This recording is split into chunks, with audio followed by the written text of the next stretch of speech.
오늘은 국가예도일로 정부가 선포한 것 같습니다.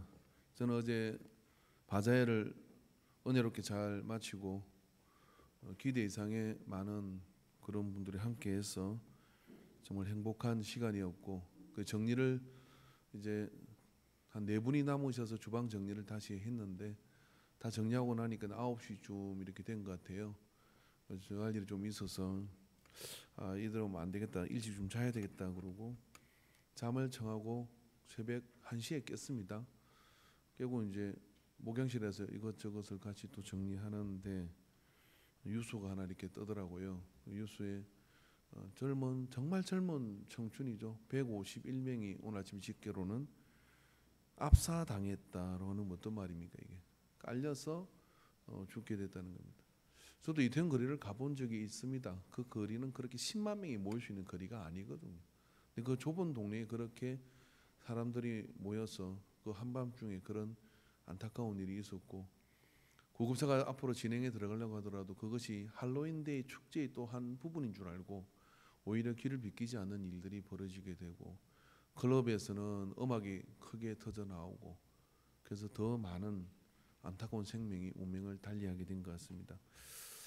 참 우리가 이런 부분에 있어서 우리가 할 일이 얼마나 더 많은가, 그런 생각을 하게 돼서 오늘은 그런 젊은 청춘들의 그런 어떤 죽음을 좀 생각하면서 우리가 더 많은 영혼을 구해야 되겠다, 그런 어떤 각오를 다지는 예배가 되기를 바랍니다. 사도 바울의 삶은 예수님 만나고부터는 완전히 망가진 삶이죠. 왜냐하면 사도 바울은 여러분 잘 아시는 것처럼 자신이 소개할 때 나는 유대인 중에 유대인이고 바리새인 중에 바리새인이다라고 그렇게 소개하는 이야기입니다. 자, 그렇다면 이게 어떤 의미가 있냐면, 로마의 지배를 받고 있지만 유대 사회라는 것은 디아스포라 유대인들이라고 하는 그 유럽, 그 소아시아와 그리고 로마와 이 모든 부분에 퍼져 있는 유대인들이 있는 거죠. 그 유대 사회라는 것은 주권이 없음에도 불구하고 여전히 유대인들은 로마에서도 상위층 계급에 속하는 그런 신분을 유지했습니다. 이 사람들은 어디 가도 머리가 좋아서 재정력과 이런 것들, 상업을 장악하는 힘이 있어요. 그렇기 때문에 그 유대 사회라고 하는 것은 철저하게 또 유대교라고 하는 신앙과 결탁되어 있습니다. 그런 가운데서 최고의 학부와 최고의 엘리트 코스를 거친 사람이 누구냐? 이 바울이라는 사람이에요. 이게 출세가 다 보장되어 있는 사람이죠. 그리고 예수라고 하는 그런 유대 안에 해당을 중심으로 해서 그렇게 나타나는 이상한 이 현상을 징벌하기 위해서 뽑힌 사람이 누구냐? 이 바울입니다. 그래서 서대반 집사를 돌로 쳐 죽이는 처형을 할 때 성경에 보면 이 사울이라고 하는 나중에 바울이 되는 이 사람이 옷을 들고 서 있었다는 얘기는 집행관이었다, 이런 이야기입니다. 그러니까 아무한테 그런 거를 시키지 않고 제사장 가야바로부터 그런 문서를 받아가지고 또 다른 곳에 예수 믿는 사람들을 잡아주기 위해서 다메섹으로 가다가 거기서 하늘의 음성을 듣게 되죠. 사울아, 사울아, 네가 제 나를 핍박하느냐? 그러니까 니십니까? 네가 핍박하는 예수다라고 하는 부활하셔서 성천하신 예수님의 음성을 듣게 됩니다. 그리고 눈이 멀게 되고 나중에 눈에 비늘 같은 것이 벗겨지면서 그때로부터 삶을 180도로 바꾸게 되죠. 삶을 180도로 바꾸는 순간 그때부터 사울로 살던 이 사울이 바울이라는 이름을 가지고, 적은 자라는 이름을 가지고 살기 시작하는, 선포하는 순간부터 그의 삶은 수직 하강을 하게 되는 거예요. 이게 수직 하강이 어떤 것이냐면, 우리가 이게 잘못하면 옛날에 유교적 사회 속에서는 가문에서 파버린다 그러잖아요. 파문을 하겠다라고 이렇게 얘기하는 겁니다. 그럼 요즘 젊은 친구들한테 너 이씨 가문에서 최씨 가문에서 아니면 아버지가 화가 나서 호족을 파버리겠다, 아버지 제가 알아서 파갈게요 하고 파가요. 겁 전혀 안 먹어요. 그럴 정도로 요즘은 곧 아버지가 재산이 있어야 너 내 자식 아니야 파버리겠다고 하면 덜덜 떨지, 없으면은 겁도 안 먹더라고요. 알아서 파 나가고 막 다 그래. 그런데 여러분, 옛날에 그런, 우리나라도 마찬가지지만 종중에서 그 사람을 파문하겠다는 이야기는요, 일체의 보호를 받지 못한다 이런 이야기인데 유대 사회는 그보다 훨씬 더 심각한 상황입니다. 내가 이제까지 쌓아왔던 모든 그 경륜과 그런 스펙과 이런 것들이 하나도 인정을 받을 수가 없는 보호 자체가 되지 않는 그런 상황이라고 생각을 하면 됩니다. 우리 김종일 선교사님 가끔 와서 어떤 그 원주민 할머니의 양아들이 됐다는 걸 굉장히 자랑스럽게 이야기를 해요. 그 할머니가 죽으면서 그 할머니가 김종일 선교사는 내 아들이다라고 법적으로 공식적으로 이렇게 유언을 한 겁니다. 그게 무슨 원주민 할머니의 그 아들이 되는 게 그렇게 자랑스러우냐? 내가 이제 삑 돌려 얘기했지만 그렇게 얘기해서 그러니까 목사님 그게 아니고 북부 지역에서 이 할머니가 들어있는 위치 그러니까 이 유대 그 원주민 사회는 모계 사회입니다. 여자가 그 정통을 이어받아요. 이게 부계 사회가 아니라. 근데 그 할머니가 가진 지위가 종중의 어떤 그런 최고의 권위자인 거예요. 근데 이분이 내 아들이라고 이야기를 하는 순간 그 반경 수백 킬로 안에서는 이 집안의 영향의 이름을 가졌기 때문에 누구도 손을 못 댑니다. 손을 못 댄다는 이야기는 그럼 손을 댈 수도 있냐 그러니까 누가 이 사람을 해롭게 하면은 이 전체가 다 어떻게든 법적인 것 상관없이 보복을 한대요. 그래서 저 호주 오주로 데려 들어가서 어떻게 하는 것은 아무도 모르는데 실제로 그런 일이 있는데 호주에서 오지에 들어가 죽는 사람이 한 해 한 20만 명 됩니다. 그 굉장히 많이 죽어요. 죽어도 찾을 수가 없어. 근데 그런 조치 속에 들어가는 거라는 거죠. 그리고 또 이 선교사님이 이 가문의 이름으로 자기 족보를 따져서 밑에 있는 사람한테 너 이렇게 해라고 얘기하면 그게 법이 된대요. 그래서 그 말을 들을 수밖에 없는 위치로 이렇게 된 거라고 얘기하더라고요. 그래서 참 재밌구나라고 생각을 했는데 바울은 지금 어떤 상황이냐면 그걸 하루아침에 싹 벗겨서 넌 아무것도 아니야라고 돼버린 거예요. 이게 바울은 그러니까 예수 안 믿었으면 성공의 그런 수직 상승을 해가서 탄탄대로의 길을 가는 사람이죠.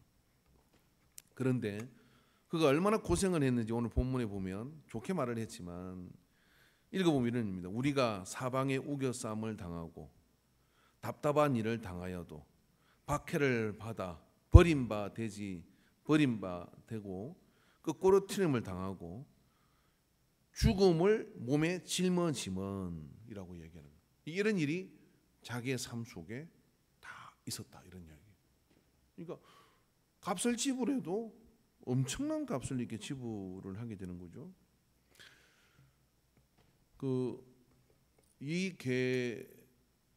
그분 이름은 잘 모르겠는데 우연히 제가 교회에서 일을 하고 있는데 지나가다가 그 목사님이 은퇴하신 목사님인데 미국에서 목회를 하시다가 안중교회 그 장로님 형이라 그러더라고요. 동생이라 그랬는지. 근데 저한테 와가지고 이런 데서 목회를 하냐 그러면서 당신이 책을 낸 걸 하나 이야기를 해주는데 여기 걸갱이 교회 이야기라는 책을 냈대요. 지금은 핸덕 교회인데 학생 때 자기가 그 교회를 보고 그리고 세월 가면 목회하며 그 교회를 보면서 느낀 거를 책으로 썼어요. 실명을 가명으로 바꿔냈지만 있었던 사건을 다 기록을 했더라고요. 이야기는 이런 내용입니다. 참 희한한 게 자기가 보건데 그 걸갱이 교회 동네에 있는 유지나 이런 사람들이 교회를 나가면 쫄딱 망하는 거예요. 나가면 한두 사람이 아니라 교회만 나가면 망하는 거예요. 이런 이야기 들어보셨어요? 근데 그 교회가 없어지는 게 아니라 계속 있고 또 그분들이 나중에 그 자손들이 그 시골에 전에는 한참 시골이잖아요. 그 시골에 있는 그 교회를 새로 짓는 일에 온전한 헌신을 하고 그걸 다 이겨내고 교회가 이게 선다는 게 너무 놀랍고 또 신비한 일이고 그래서 자기가 책으로 당신이 그걸 내었다고 이야기를 하더라고요. 그래. 한번 이 사람 쳐도 너 교회 너무 쫄딱 망하면 교회 계속 다닐래? 쉽지 않은 일이거든요. 근데 바울은 어떤 일을 당했냐면은 그랬다는 거예요.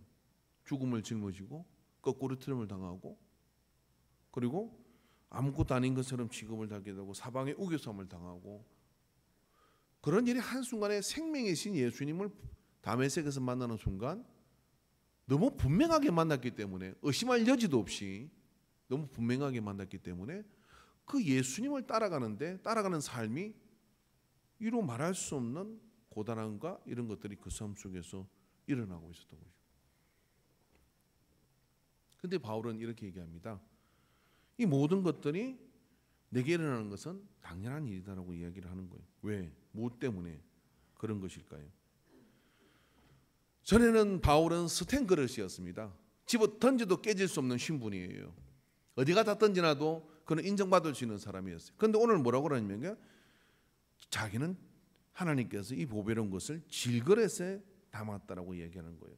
우리가 이 보배를 질그릇에 가졌으니 이는 심히 큰 능력이 하나님께로 있고 우리에게 있지 아니하게 하며. 이 질그릇이 뭐냐면은 사기 그릇 얘기하는 게 아니에요. 이 질그릇은요, 진흙을 대충 이게 가지고 그 장작불에다 던져 놓으면 이게 딱딱해져요. 이걸 아프리카식 톡입니다, 톡이. 그래서 그런 질그릇은 그렇게 만들어지는 건데 옛날로 따지자면은 이것은 일회용 그릇입니다. 쓰다가 툭 하고 깨지면 버려버리고 또 그래서 질그릇을 굽는 일회용 공장을 만드는 이 그릇 만드는 게 고대에 보면 굉장히 많이 있었어요. 그 터가. 그렇기 때문에 그냥 효용 가치가 별로 없이 오래 쓰는 것도 아니고 잠깐 쓰다가 깨지면 툭 버리는 것이 질그릇인데 자기의 삶을 질그릇이라고 이야기를 하는 거예요. 그러니까 얼마나 자기가 초라해지고 또 아무것도 아닌 존재로 취급받는 일이 그렇게 되어져 있다는 상황을 있는 그대로 이야기를 하는 거예요. 근데 왜 그랬냐라고 얘기하니까 질그릇으로도 충분하더라. 왜냐하면 내 안에 예수 생명이 들어오니까. 이게 지금 조는 분들이 한 5분 계신데 제가 숙제 검사할게요. 지난주 제가 민수기 6장 4절 말씀 가지고 암송 해오라 했는데 해오셨죠? 최승찬 안 졸았다고요? 신명기 6장 4절. 죄송합니다. 우리 조승성 권사님 한번 해보실까요? 전장을 한번 다 해보십시오.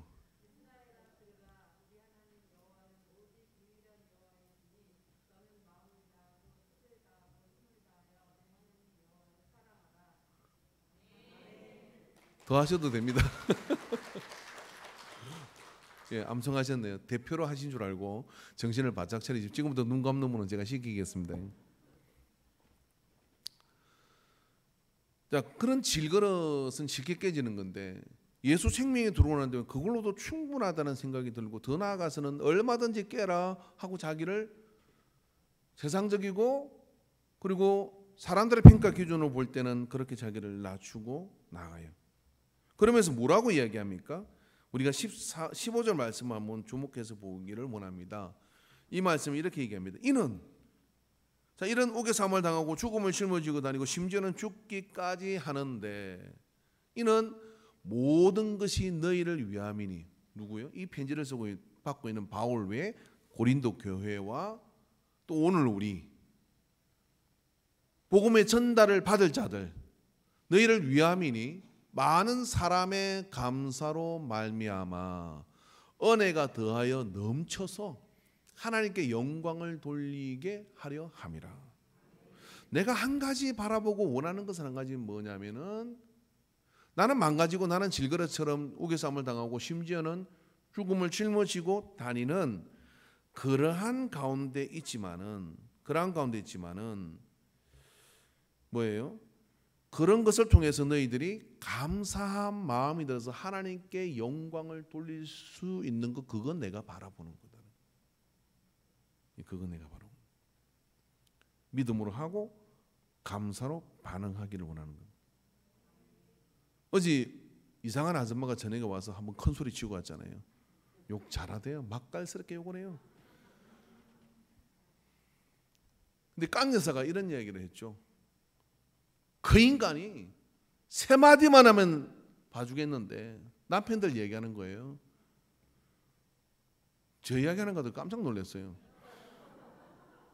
미안하다, 고맙다, 사랑한다 이 3마디만 하면 용서를 해주겠는데 밥 내놔라, 물 내놔라, 술 내놔라, 뭐 내놔라, 니 먹고 내놔라 막 그러면서. 그리고 괜히 우리 강근사님은 여기서 호되게 저 아저씨 자기 남편 닮았다고 엄청. 어제 왔어야 되는데 너무 은혜스러웠어요. 그죠? 제가 참 장례를 치르면서 참 아이러니한 것이 이겁니다. 한평생 교회도 잘 다니지 않아. 맨날 술로 그냥 행패를 부려. 돈 버는 건 자기가 다 쓰고 뭐 계속 깡패짓 하고 그렇게 막 저질하고 살다가 이 근사님은 이제 기도를 열심히 하고 막 그렇게 하는데 그러다 막판에 아프니까 예수를 믿어요. 그리고 이제 돌아가셔요. 그러니 근사님한테 이제 이런 거 주기 전에 여보 내가 참 미안해 라고 이야기하면서 주님을 영접하고 가요. 근데 근사님이 저한테 이렇게 얘기합니다. 근사님들이 제가요 그 인간이 죄송합니다. 정말 미운데 그렇게 말하는데 다 용서가 되더라고요. 그리고 미운 게 하나도 없어지는데 너무 불쌍하고 너무 이렇게 하나님께 감사한다고. 나는 그게 참 납득이 잘 되지 않아요. 그래서 나는 그랬으면 좋겠어. 그때 내가 살리고 싶어요. 예수 이름으로 일어나라. 지금부터 10년 동안 정신 차리고 똑바로 예수 믿고 미안하던 거 몸으로 다 갖고 가요. 그러고 싶어. 근데 그게 용서가 된대. 이 긴 인생 중에 이렇게 나쁜 짓 하다가 막판에 미안하다는 말에 용서가 된대. 철이 안 들어도 그렇게 안 되나?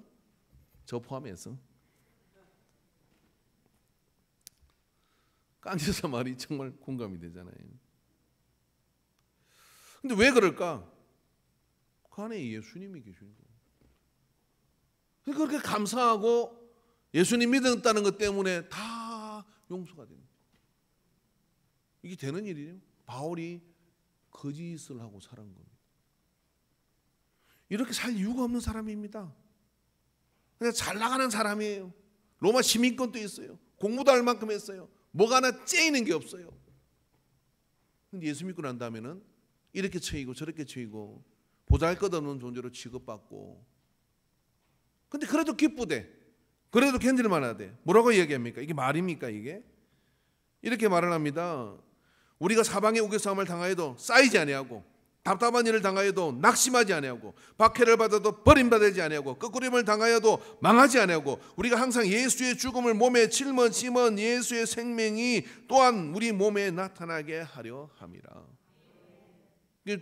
늘 죽음의 위협이 엄습해 있다 이런 이야기. 언제 맞아 죽어도 이상하지 않고 돌에 맞아도 이상하지 않고 그런데 그래도 괜찮다. 왜 괜찮아요? 예수님께 받은 사랑이 그거죠. 오늘 정말 이 카라 찬양팀의 마지막 찬양이 저 설교 멘트 안 줬는데 어쩌면 그렇게 맞는 찬양을 합니까? 이 마지막 찬양 감사 주님이 대속하신 그 감사를 잊지 말자는 거잖아요. 그 대속의 죽음으로 내가 살아간 것을 아니까 그래서 내가 그 하나님께 감사를 돌리고 나의 삶에 또 누군가가 이 마지막 절의 말씀은 뭐냐면 나의 희생과 나의 믿음으로 하는 그 모든 것들을 통하여 많은 사람들이 하나님께 저 사람 때문에 내가 살았습니다. 저 사람 때문에 내가 이렇게 생명을 얻었습니다라고 이야기하는 감사를 돌리는 그 영광이 온 세상에 가득 차게 될 때 나는 그걸로 만족합니다. 이런 이야기예요. 그 감사를 이야기하는 겁니다. 내가 하나님께 받은 것 하나님 감사해요. 이 감사가 아니라 나의 복음이 내가 예수님 내 안에 계시고 내가 희생하고 묵묵히 감당하고 묵묵히 그렇게 가고 여러분 이 바자회를 치르면서도요 이건 부수할 때 평가를 잘 하셔야 될 거예요. 지칩니다. 몇 사람이 다 움직이는 거예요. 그렇게 움직이고 그 다음에 당일날도 또 오지도 않아. 그건 이게 심각한 거죠. 그 몇 사람들이 희생하는 그 사람들은 내년에 하고 싶겠어요? 안 하고 싶어요. 힘들어요. 정말. 근데 그거 왜 해요? 왜 해요? 어제 제가 아마 어떤 분이 오셨는데 VIP 고객이더라고요. 왜냐면 쿠폰을 한 외부 손님인데 그 양반이 쿠폰을 20만 원을 바꾼 것 같아요. 내가 옆에서 보니까 수동을 시킬 정도로 막 그래가지고 받고 이 사람도 뭐 사주고 뭐 자기가 직원 우리 교회 직원처럼 막 하는 거예요. 부부가 왔는데 너무 이뻐가지고 이제 그래 가려고 하길래 제가 포토존 사진 한번 찍으라 해가지고 4,000원 들여가지고 이 청년들 있는 데 가서 제가 포토존 사진을 찍어줬어. 찍어줬는데 이제 청년부 찍으라고 했는데 뭐 가발 쓰고 안경 쓰고 부부가 무릎에 앉혀가지고 그렇게 찍었어요. 찍었는데 사진이 나왔길래 남자분은 어색해하면서 이제 쓰라코니가 쓰고 참 그 정도는 돼야지 뭐 노란 거 쓰고 사진을 찍었어. 나이가 지금 전화해보도 좀 많아 보이던데 그게 쉽지 않은 일이잖아요. 근데 사진이 나왔는데 제가 사진을 전해줬어요. 제가 4,000원 내 돈 드렸어요. 10,000원은 안 드렸어요. 근데 사진을 봤더니 어머, 너무 이쁘게 나왔다 그러면서 그 이제 껑충껑 여보 흔들면서 가는 거예요. 이거 봐요. 너무 내 뒷모습을 보는데 내 돈 4,000원 주고 저렇게 기뻐하는 사람을 내가 본 적이 없어. 근데 그걸 보는데요, 내가 4만 원을 드리더라도 10만 원을 드리더라도 하나도 아깝지 않겠구나. 고기 사주고 10,000원짜리 사줘도 고맙습니다 하고 그냥 하는 사람이 있는가 하면은 사진을 들고 영업해서 그러면 들어가지고 막 이리 보고 저리 보고 둘이서 막 집에다 걸어놓고 그럴 거 아니에요. 4,000원 가지고 어떻게 그런 일이 있을 수 있어요? 근데 어떻습니까? 돈이 아깝습니까? 하나도 안. 제가 얘기했잖아요. 더 줄 걸. 4만 원을 줘도 아깝지 않은 거죠. 그런데 우리는 어떠세요? 예수님이 생명을 준 거잖아요. 예수님이 우리 안에 생명을 주신 거잖아요. 오늘 본문에 보면 바울은 이 감사가 어떤 것이냐면 내가 하는 감사가 아니라 나의 행위와 나의 믿음과 나의 헌신과 나의 희생을 통하여 누군가가 하나님께 감사하는 그 일에 생명을 걸어버렸어요. 어떻게 그러냐? 고린도서 4장 12절에 그런즉 사망은 우리 안에 역사하고 생명은 너희 안에 역사하느니라. 이게 무슨 말이에요? 나는 죽고 너 살았으면 좋겠어 라고 하는 거예요. 이런 복음의 전달은 그렇게 되는 것입니다. 잘 못 부르지만 내가 하나 불러줘요. 네가 죽고서 내가 죽고서 네가 산다면 내가 죽고서 네가 산다면 눈부시게. 제가 송창식 씨는 아니니까 저는 그 노래 부를 때 그 가사 말이 뭔지 모르겠더라고요. 근데 나로 해서 내가 죽고 네가 산다면, 네가 죽고 내가 산다면 눈부시게 푸르는 날에 그거 언제요? 우리가 저 천승문 앞에 갈 수만 있다면, 난 네가 갈 수만 있다면, 그래서 하나님께 감사드릴 수만 있다면 내 삶이 전체 그렇게 희생을 돼도 나는 그걸로 기쁠 것 같아. 나는 그걸로 기뻐. 바울이 이렇게 감사가 일어나기를 사모한 겁니다. 그래도 되는 이유는 왜 그렇습니까? 주님이 그 사랑으로 나를 사랑해 주셨기 때문에 나는 주님께 그런 감사를 돌린 거예요. 그럼 우리는 어떻게 될까요? 희생과 헌신과 세상 사람한테 우리가 믿습니까? 믿어야 천국 갑니다. 이 말이 먹힙니까? 믿음 행위를 가지고 그가 감사할 수 있도록 삶을 드리는 그런 헌신이 있을 때 뭐가 와? 저 사람 나한테 왜 저러지? 왜 저럴까? 그때 물을 때 이렇게 얘기하는 거죠. 저도 갚을 수 없는 사랑과 은혜를 받았습니다. 그걸 너한테 갚아야 되는데 준 분은 받을 게 없는 분이고 내가 그 받은 것을 당신을 위해서 베푸는 거예요 라고 이야기할 때 어떻게 됩니까? 감사함을 내게 돌리는 게 아니라 저분을 저렇게 한 분에게 감사를 돌리겠지. 이게 순환되는 거예요.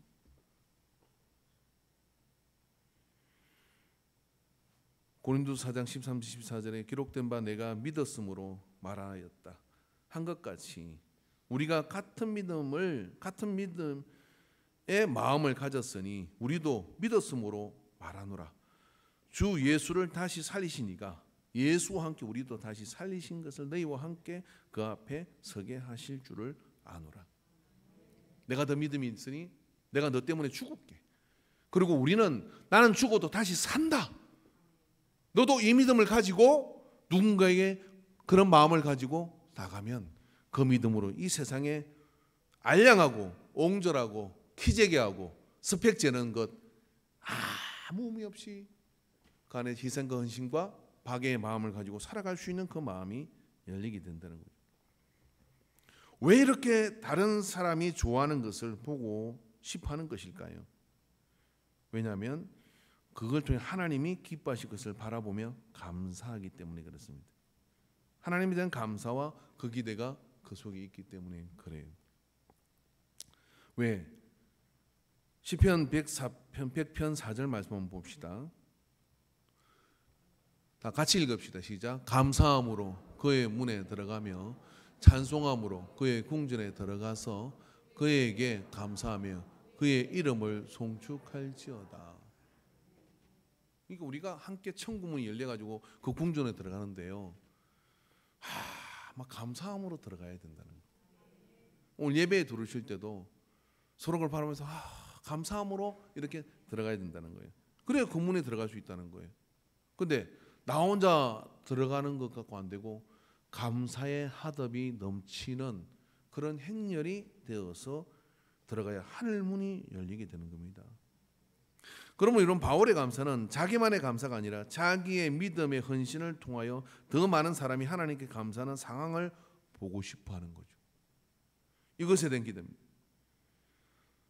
힘들게 잘 차려놓은 밥상, 근데 힘들게 잘 차렸는데 쩝쩝하다가 가요. 어제 우리가 바자회를 하는데요, 제가 음식 검사를 다 해봤는데 물론 저희 입은 믿을 게 못 돼요. 아무거나 다 맛있으니까. 근데 난 세상에 그렇게 맛있는 김밥은 이제 걱정했거든. 김밥을요, 좀 그렇게 맛있으니까 이게 130줄을 쌌는데 다 나갔어요. 위대해요. 그 다음에 호박죽도 맛있고요, 빼먹으면 안 되는데 오뎅도 내가 하나 먹어봤는데 맛있고요, 파전, 녹두전 다 맛있어요. 뭐 김치 맛있고, 파김치는 뭐 정평이 난 거고요. 고기도 주면 그렇게 맛있어요. 이제 고기 구울 때 안 된다 그랬어요. 이 사람 보러 이렇게 와가지고 고기 그거 되겠냐. 근데 고기를 막 굽기시다가 다 나갔어요. 고기도. 오늘 전신 때 남으신 분들은 고기 좀 구울 거 남았다 그래요. 그 남은 거 이렇게 그건 오늘은 공짜입니다. 근데 얼마 아닌 게 선착순이에요. 그것도 다 맛있어요. 제 얘기가 아니라 가는 분들이 다 피드백을 해줬어요. 어쩌면 음식이 이렇게 다 맛있냐고. 뭐 그거부터 시작해서 다른 것까지 막. 안에 청년들이 또 여러분 그 차를 얼마나 맛있게 타는지 몰라요. 그 카페 알바한 그런 경험들이 있어가지고 뭐 원액을 잘 준비해가지고 뭐 이름도 어려운 것들을 막 그렇게 해가지고 막 세 명이서 아주 눈코 뜰 수 없이 그렇게 해가지고 가는 분들이 너무너무 행복해하는. 그런데 그 모습을 보면 어떻습니까? 갈 때 아이고 뭐 이게라고 했냐 뭐 이렇게 하고 하면 어떻게 돼요? 기분이 나빠서 다음부터 하지 말거든요. 근데 피곤이 싹 가시잖아요. 너무 행복해하고 즐거워하고, 그죠? 그런 것처럼 피곤이 싹 가시는 것처럼 그걸 보는 것이 바울의 기쁨이라는 거예요. 어떤 분이 저한테 이런 이야기를 하더라고요. 목사님, 저는요 내 호주머니에 돈 들어가는 것보다 남의 호주머니에 나로 인해 돈이 들어가는 게 너무 행복하다는 거예요. 아멘을 어쩌면 그렇게 한 번도 안 하세요? 수준 좀 높이세요.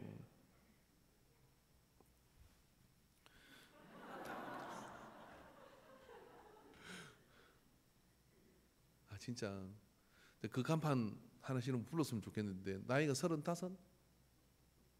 뭐 좀 넘은 것 같아요. 근데 이 친구는 간판 그 팀이 몇 명이냐면 7명, 8명의 직원이 다 억대 연봉이에요. 그 다음에 외제차 하나씩 다 뽑아줬어요. 자기가 타다가 너 가죠.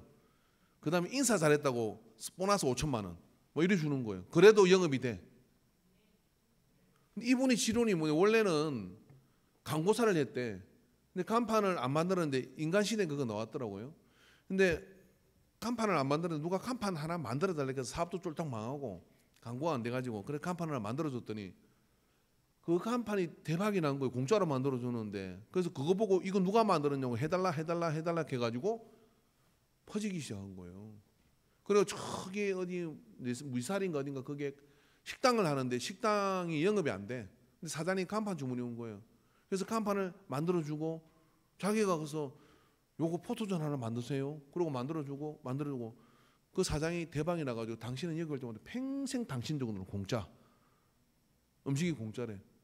근데 이 친구 하는 말이 뭐냐면 내가 다른 간판 때문에 돈의 이익이 아니라 어떻게 하면 이게 잘 되게 할까? 그래가지고 간판 하나가 영업을 완전히 바꾸는 거예요. 그렇게 되는 걸 보면 너무 미치도록 기분이 좋대. 그리고 자기 직원들이 행복해하는 걸 너무 좋대.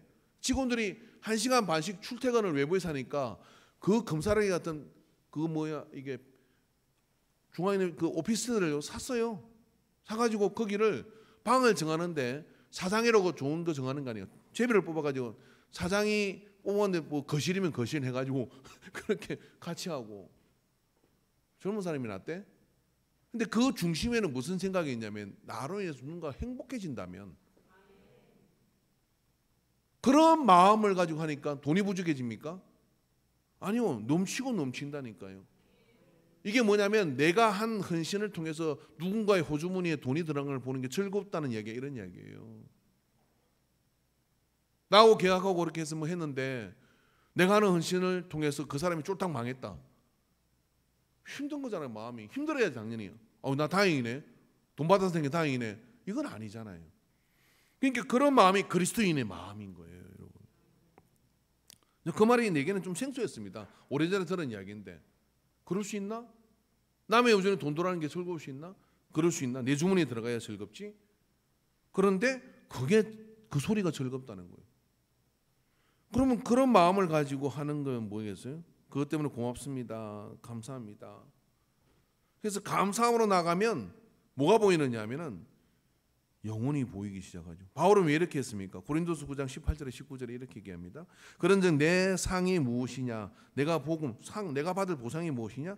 복음을 전할 때 값없이 전하고 복음으로 말미암아 내게 있는 권리를 다 쓰지 아니하는 이것이로다. 내가 모든 사람에게 자유로우나 스스로 모든 사람에게 종이 된 것은, 누구의 눈치도 보지 않지만 내가 스스로 사람들에게 종이 되는 것은 더 많은 사람을 따라합시다 얻고자 함이라. 이익이 앞서면, 내 자존심이 상하는 일이 있으면, 또 문제가 앞서게 되면 가차없이 나는 그런 자가 아니야 라고 하는 게 아니라 뭡니까? 스스로 종이 됐다. 나의 인생은 괜찮아, 네가 감수할 수만 있다면, 내가 죽고 네가 산다면 괜찮아 라고 하는 게 바울이 가진 감사입니다. 여러분, 그러므로 우리가 이걸 묵상해 봐야 돼요. 감사의 반응은 하나님의 사랑을 만나게 합니다. 하나님이 우리를 통하여 영광을 받으시는 통로는, 우리가 만약 찬양을 하고 주여 영광 받으소서, 뭘로 영광을 받을게요? 뒤로 다니건 너 원망과 시비가 계속 꼬리를 달고 다닌다 그러면 안 되는 거잖아요. 그런데 목소리 놓아 감사와 영광을 돌리지 못한다 할지라도 내가 예수의 마음으로, 예수의 심장으로, 예수의 믿음을 가지고서 내 안에 예수 생명이 있어가지고 나로 인해 누군가가 내가 축복의 통로가 되어서, 축복의 통로가 된다는 이야기는 내가 축복을 갖다 드리는 게 아니에요. 나로 인해 흘러가야지. 흘러가서 축복의 통로가 되게 하면 그분들이 어떻게 하겠어요? 하나님께 영광을 돌리죠. 그렇게 영광을 돌리는 그런 감사의 소리가 넘쳐날 때 하나님이 뭘 보시겠어요? 그걸 보고 기뻐하시고 뭐예요? 우리는 뭘 얻어요? 너를 인하여 저 영혼들이 돌아오는구나 라고 그 영혼 구원에 그걸 볼 거 아니냐고. 어제 자선바자하면서 얼마나 좋은 게입니까? 마당을 펼쳐놓고 막 베풀 수 있는 좋은 게잖아요. 우리 집사님들과 이 재직 여러분은 10만 원씩 무조건 쿠폰을 바꾸라 그랬어요. 올해 랭킹 1위 나면 우리 장로님 같은 50만 원 바꾸셨다 그래요. 그 정도는 바꿔서 뭐 하느냐면, 파김치 사다가 전도 갖다 주세요. 우리 바자회 했는데 내가 샀어. 이것도 성금 내고 그거 사왔으니까 이거 하나 먹어봐. 뭐 그렇게 하는데 갚을 수 없는 사람한테 주는 거죠. 우리가 그렇게 해서 구제연금 그 돈 거 뭐 하겠습니까? 어려운 사람 돕는 거잖아요. 왜 이렇게 하는 거예요? 감사해요, 고마워요, 이 소리가 들리게 될 때 하나님 영광을 받으시고 하늘 문이 열리는 겁니다.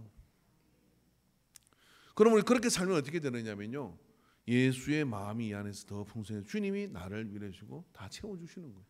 바울은 그렇게 살았습니다. 자, 여러분, 올해 이번 주에 숙제는 좀 독특합니다. 이번 추수감사절을 위해서 저는 감사 시리즈 설교를 한 4번 정도 할 것 같은데요. 다음 주는 무슨 말씀을 주실지 저는 모릅니다. 그러나 이번 주에 제게 강력하게 온 말씀은 뭐냐면, 여러분이 이번 주 한 주 동안요, 다른 사람이 내게 감사합니다라는 소리를 들은 것을 기록해 오십시오. 단 내가 돈을 지불하고 음식을 먹어서 감사해요. 이거 안 됩니다. 내가 영업을 하기 위해서 뭘 했는데 감사해. 이거 아니라 그런 조건 없는 상황 속에서 그 사람이 내가 전혀 그렇게 안 해도 되는 상황인데 그렇게 함으로 인하여 예를 들면 뭐 쉬운 얘기죠. 뭐 수레가 막 무겁게 올라가는데 뒤에서 밀어줬어. 그러면 아이고 젊은 양반이 참 마음이 고맙네. 감사해. 자빠진 사람이 있어. 이렇게 줬어요. 아이고 고마워요. 감사해요. 이런 거 있으면 적어보십시오. 일주일 동안 몇 번이나 그런 소리를 듣는지. 만약에 여러분 한 번도 못 적는다 그러면 뭐 집에 있기 때문에 못 적는다? 전화로 할 수 있습니다. 뭐 이렇게 마음을 위로해주고 또 아니면 그런 연락을 해주고 그러면 저 같은 경우는 오랫동안 연락 안 하다 연락을 하면 이래요. 좀 전화 끊고 나도 이래요. 문자가 와요. 어떻게 나를 기억하고 이렇게 전화를 해줬냐고. 목사님 감사해요 라고 와요. 그럼 감사받은 거죠. 근데 그 감사해요 할 때 뭐예요? 그걸 하나님 영광을 받으신다는 거예요. 무슨 양인지 아시겠죠? 뭘 줘서 감사해요가 아니라 내가 뭔가 뭘 돈을 받고 줬어가 아니라 이 기브미 테이크가 아니라 주고받은 게 아니라 플러스 알파에 그것에 감사하는 일이 우리 그리스도인 속에 없으면 어떤 이야기냐면 그냥 저는 액면가대로 사는 사람이에요. 그냥 세상 사람하고 똑같아요. 그냥 똑같이 내 것 챙기고 다 그렇게 사는 거지. 근데 그걸로 안 된다 이거예요. 복음을 받아들인 사람은 뭐냐? 그 이상의 희생과 헌신이 있을 때 내가 예수님 때문에 희생과 예수님한테 무슨 여러분 예수님 뭐 여러분한테 뭐 받아가지고 구원받았어요? 예수님 십자가 질 때 너 얼마 줄래라고 얘기하셨어요? 아니거든요. 그것 없이 은혜는 무료로 받은 거예요. 그래서 감사한 거잖아요. 그럼 그렇게 받았으면 우리도 그런 삶의 모습으로 다는 못 살아도 부딪히는 삶 속에서 내가 조금 더 희생하지 내가 좀 더 나아가지 하는 마음으로 그렇게 할 때 감사의 파도가 일어나죠. 그 파도가 뭡니까? 영광을 돌리는 일이 돼요. 그리고 영광을 돌리는 일이 될 때 그 속에 하나님의 영광을 나타내게 되는 거죠. 그렇지 않습니까, 여러분? 일본 그 얼마나 그 우리하고 윈수지간입니까? 그 유학생 하나가 전철에 사람 구하려고 들어갔다가 그 사람은 그 집안인데 자기는 못 나가서 죽었어. 왜 그랬냐? 왜 그랬냐? 그 사람 살리려고 한 거예요. 너무 국가적인 감사가 있는 거잖아요. 그 부분에 대해서 한국이 청년에 대해서 한둘입니까? 그런 사람이? 아마 여러분 이번에 이 이태원 사태 속에서도 또 그게 많은 또 아픈 일도 또 감동되는 일도 있을 수 있을 것 같아요. 그런 모든 것들 속에 우리는 감사를 생산하는 그 감사가 나올 때 세상은 더 좋아질 거고 그 다음에 그것을 바로 우리가 복음을 가졌다는 거. 내가 안에 예수 십자가를 시뻘건 거를 이렇게 걸고 다녀도 내가 예수 믿는 사람이라고 그렇게 외치고 다녀도 아무 소용없습니다, 여러분.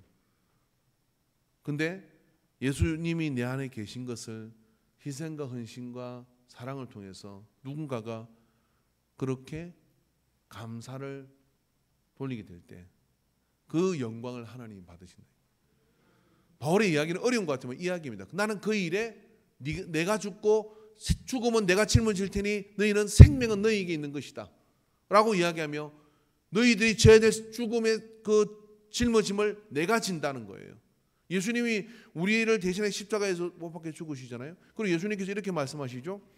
내 십자가를 지고 나를 따라오라고 얘기해요. 그럼 예수님께서 십자가를 지어주셨나요? 아니에요. 내가 희생하고 내가 누군가를 대신해서 곤란함과 오개싸움과 이런 것들을 당하는 일을 감당할 때 그게 내가 십자가를 진 거예요. 근데 그 십자가를 지고 나를 따라오라는 거예요.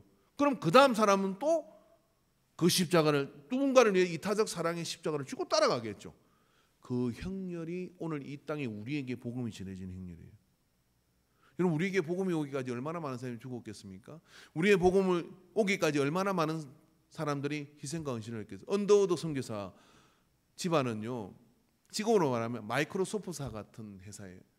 그 상속자입니다. 타자기, 언더우드 타자기 있잖아요. 타자라는 개념, 인쇄소에서만 나오는 이 할자 그 타자를 만들어낸 회사예요. 그러니까 그 집안은요 가만히 있으면 이 친구는 뭡니까? 그냥 재벌로 사는 거야. 나중에 컴퓨터 올 때 컴퓨터 인수해가지고 하면 돼요. 근데 그걸 다 처리하고 아시아 극동의 것 이 작은 나라에 선교사로서 헌신을 한 거죠. 그만 헌신했습니까? 그 부부, 자녀들에게까지 헌신을 하며 이 땅에 피를 뿌렸잖아요. 그걸 먹고 우리가 예수 믿는 사람 된 거예요. 우리가 멀쩡히 어느 날 갑자기 된 게 아니라. 그게 뭐예요? 이타적 사랑의 십자가를 지고, 그래서 우리는 감사하죠. 왜 우리에게 이 복음, 인간교회도 그렇게 된 것이겠죠. 누군가 정혜일 전사님의 그런 희생, 헌신. 제가 사진 정리를 하다 보니까 소와 8년이니까 1932년 11월 4일 날 찍은 사진이 하나 있더라고요. 그게 가장 오래된 사진이에요. 그 사진은 무슨 사진이냐면 주일학교 교사 사진이에요. 이게 주일학생들이 서 있고 교사들이 서 있는 사진인데, 그 가운데 전도사님, 정의일 전도사님 추정되는 한 분이 안경을 쓰고 서 있어요. 그게 여러분 가장 오래된 사진인데 저는 아주 소름이 돋았어요. 왜냐하면 우리가 100년이면 다음 세대가 가는데 유일하게 남아있는 사진이 그 사진이에요. 사실은 근데 그 간판에 그 사진을 걸고 싶은데 화질이 너무 떨어져서 좀 어려울 것 같더라고요. 제가 밑에 적절한 장소에다 좀 크게 만들어가지고 붙여놓으려고 그래요. 그분은 무슨 죄입니까? 근데 그 아무것도 없는 이곳에 와서 단신으로 와가지고 결혼도 못한 이 양반이 그런 희생의 눈물을 씨를 뿌리고 희생을 뿌리면서 그렇게 우리에게 복음이 전해진 거잖아요. 감사하지 않습니까? 그 감사를 우리가 돌릴 때 그가 천국에서 하나님 앞에서 그 영광을 또 받는 거죠. 그 우리도 이 한 주만이라도 누군가 나의 믿음의 헌신을 통하여 감사할 수 있는 그 감사의 노래를 연주해 봅시다. 기도합시다.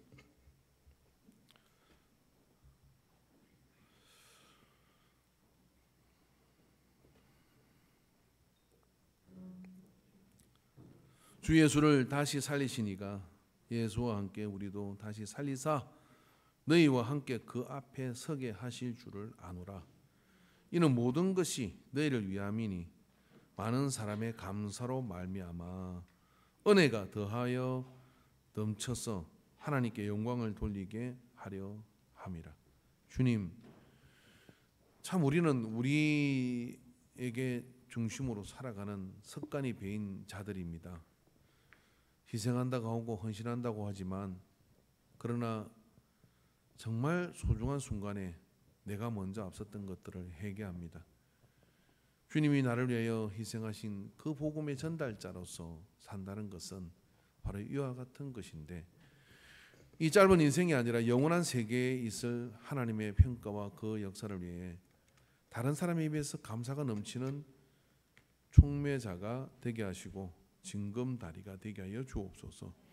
예수님의 이름으로 기도합니다. 찬양 드리겠습니다.